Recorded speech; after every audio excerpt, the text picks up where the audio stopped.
Good morning, everyone, and ladies and gentlemen, dear André, Joan, dear friends. I would like to thank organizers for invitation to this event and possibility to address you and this entire distinguished audience on such an important topic as clean energy and climate policies. And before I begin, I wanted to come back to the point, André, you mentioned that there is a big similarity between Canada and the EU, and that is that always someone should be blamed. So if it is not Ottawa in Canada, then it would be EU and it would be Brussels. So at least there is one commonality between us.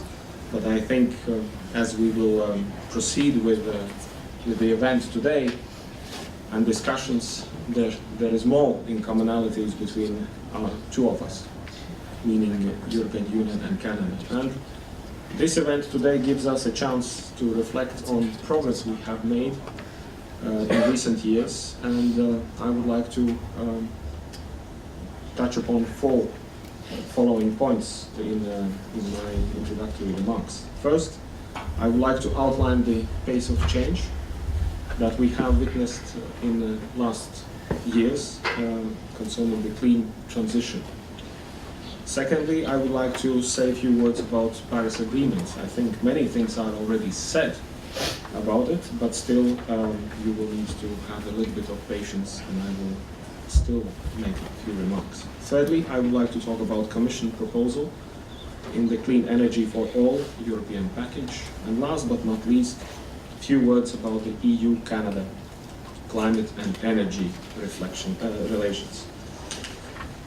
First, we are living in times of revolutionary changes. We are already in the midst of fourth industrial revolution, particularly in quantum computing, artificial intelligence, robotics, autonomous vehicles, 3D printing, and uncountable new apps making life easier and more complex at the same time. But besides IT, similar revolution is taking place in energy sector. In the next couple of years or decades or a quarter of century, energy sector will probably be unrecognizably different, and the rise of the renewable energies will bring about an entire new way of living for all of us. It should be said that level of investment in research and clean technologies and renewable energy and new projects are moving forward very, very quickly.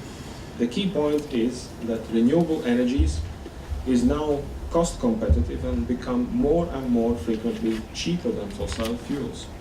Following figures will tell the story very clearly. In 2015, 2.5 gigawatt of offshore wind cost over 13 billion euros. In 2017, just 2 years later, the same amount cost just 7.5 billion euros for the same kind of project.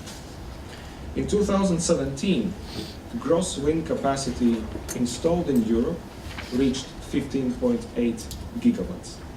Just in 1 year, just in 2017, European offshore wind capacity has grown by 25%.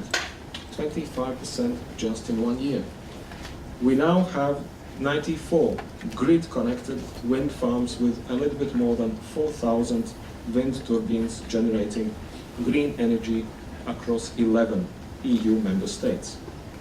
Wind now has overtaken coal as the second main source of energy in Europe after gas, and the EU remains the second largest market of wind power after China in the world.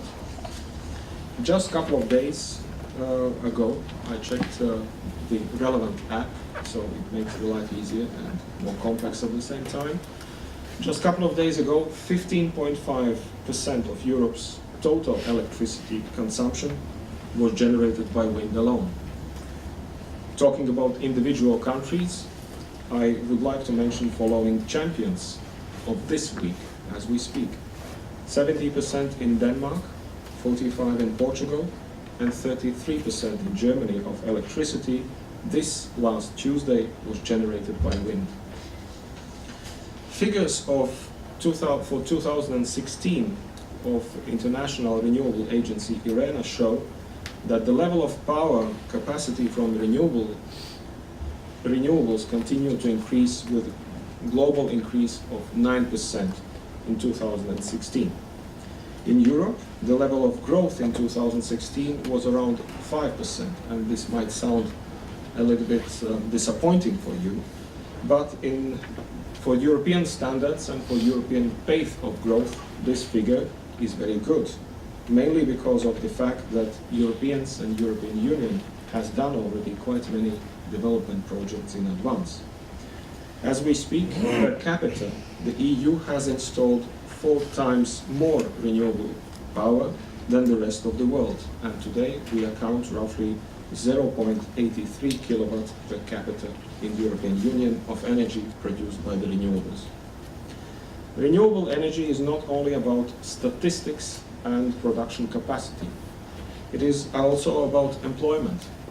And in total, the renewable sector in Europe employs over 1 million people, attracts more investment than many other sectors of the economy, and has reduced our fossil fuel import bill by a tremendous 16 billion euros since 2005. And about 30% of all electricity consumed in EU in 2017 was originated from the renewable sources alone. On top of that, whereas in the past we used to see the clear link between energy consumption and the growth of the GDP, with any rise of the GDP only possible with an increase in energy consumption. In recent years, we have managed to fully decouple those two things. Whereas GDP growth grew by 10% from 2005 to 2015, primary energy consumption decreased by almost 11% in the same period in Europe. The signal is very clear. Clear energy and economic growth can go hand in hand. In short, this is not just a transition, we are truly undergoing a clean energy revolution. And our job as policymakers is to see how we can steer and accelerate this process most efficiently by creating the right regulatory and enabling frameworks. And this brings me to my second point, the Paris Agreement. As Paris Agreement was the remarkable, perhaps unique exercise in collective responsibility to slow down the global warming to well under 2 degrees, as 195 parties working together established the most efficient vehicle for fighting climate change. Sealed by the EU ratification, the swift coming into force of this agreement was fundamental. Of course, the EU deeply regrets the unilateral decision of the US withdrawal from the Paris Agreement. In our response, we have made clear that the 29 articles of this accord are not for renegotiation. The agreement is ratified, it is fit for purpose, it is here to stay. It is also important to acknowledge the role that can be played by cities and local authorities in this context. A good instrument to make this happen is the Global Covenant of Majors, which should become fully operational in the coming months later this year. Such a single global coalition of cities is important for the range of the reasons, but I will mention just only one. Cities and regions can inspire each other and learn from each other best practices. In other words, our cities can team up with the cities in other continents and jump over fossil age. A good example of this is renewed partnership of the European Union with Canada and China. In September 2017, major gathering was co-hosted by Minister McKenna, Commissioner Cañete, and Special Envoy Xi Jinping in Montreal to recommit efforts to implement Paris Agreement and accelerate the green energy transition. The EU is committed to this partnership and will co-host next meeting in June in Brussels later this year. And Symbolically, I think you will have a free afternoon, I hope you will, so probably you will visit Winterlude. Symbolically, last Saturday, our EU-Canada partnership was demonstrated by participation of Minister McKenna at the unveiling of the EU ice sculpture at Winterlude, dedicated to fight against climate change. And this brings me to my third point. We, the EU, are putting in place our own ambitious domestic energy and climate policies agenda and setting the conditions to steer the necessary investments in clean energy transition thanks to Clean Energy Package. This package is a way of cementing the EU's commitment to Paris Agreement into our rule books. The key here is creating an optimal conditions for energy transition, not only by setting the necessary regulatory frameworks, but also by driving the necessary investments, both public and private, and support this tremendous transition. This time, the European Commission took a different approach by going beyond regulation and by developing at the same time the enabling instruments and support measures that would be needed to reduce green gas emissions by at least 40%, to achieve energy efficiency target of 30%, and to reach the level of at least 27% of renewables in our own final energy consumption. As a matter of fact, the EU will provide targeted assistance to the member states to help with investments and structural projects, research, and other areas of spending. We are already seeing very good and encouraging results, as for every €1 of public money, we see between 13 and 20 euros of private investment.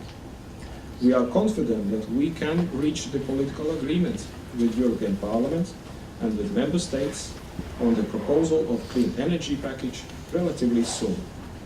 And now, a few words on the EU-Canada climate and energy relations. As mentioned before, Canada is the key strategic partner of the EU in fight against climate change. We welcome Canada's adoption of its federal carbon pricing benchmark, which provides a federal backstop to provincial carbon tax and emission trading schemes. We also recognize the key role of Canada in advocating climate action, particularly in North America, noting links between California and Quebec emission trading scheme. Strategic partnership agreements between EU and Canada, our framework for bilateral relations, provides for high-level dialogues on energy, climate change, and environment. And good progress has been made through the high-level dialogue on energy, where are we discussing enhanced cooperation in areas such as energy security, increased energy efficiency, renewable energy, the safe and responsible exploration of conventional and unconventional energy resources, and improved market transparency and stability. Just a week ago, a list of 2018 Global Tech 100 companies was published, providing evidence that Canada and European Union are strong global players in clean tech sector. There are 13 Canadian companies on the list, along with 30 companies from the European Union. And I see incredible potential for bilateral cooperation as well as global outreach between EU and Canada in this sector. Another good example is cooperation of Finland with province of Quebec. The feasibility study, better known as BELT or LATUC, aims at production of renewable diesel from the conversion of forest harvest residues. This renewable fuel could displace fossil fuels in transport and lead to significant reduction in greenhouse emissions. But I think that Canada and European Union should create enabling environment to create even more in the field of renewable energies, clean technologies, and fighting climate change. The European Union is looking forward to explore all possible options to cooperate with Canada within the framework of superclusters to be decided very soon, involving universities, research and development communities, as well as innovative industries.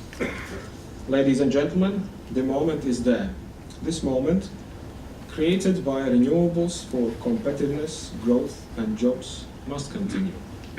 Paris implementation is indeed a priority in the EU.